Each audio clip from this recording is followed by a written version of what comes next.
Why are the guns allowed inside Parliament? That's what all of us should be asking. Umengameli we-EFF Malema uthi izenzo zika Mapisa-Nqakula aziphambene nomthetho sisekelo wenarha le ngombana siqhema sezevikeleko sePalamende kwaphela esivumeleke ukuthi sikuphela amalunga ngaphandle. uMalema uthi uspika nangekho abawe ukulitjalelwa kilesi sikhathi abasibekileko bazokuthatha indaba le bayidlulisele ekhotho yamacala womthetho sisekelo. Begodu uthi bayokufaka isibawo sokuthi abasamthembi uspika wePalamende. We are going to put a motion of no confidence in her. She's the most impatient speaker. She's the most irresponsible speaker. Okunya kuvezileko uMalema ukuthi uMapisa-Nqakula ubabize ngeganyana nabakhutshwa kabuhlungu kanti uthi nayo leyo abakazi ukuyidlulisa lula njalo.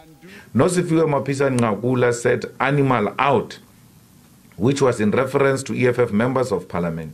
Referring to members of Parliament as animals is against the rules of the National Assembly and altogether unacceptable. uMalema ukutsho lokhu nabekakhuluma nembiki indaba ePalamende kulandela ikulumo kamengameli yobunjalo benarha eRiyadh pheze imizuzu amatjhumi amathathu.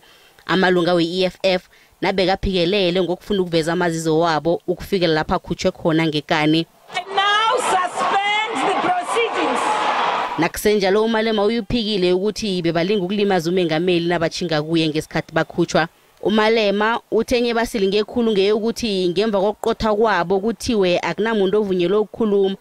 Umengameli we-DA uStien uphakamise isandla waba ukukhuluma kodwa yena wavunyelwa. Uthi indaba yokubandlululana ngokobutshaba angeze yaphela.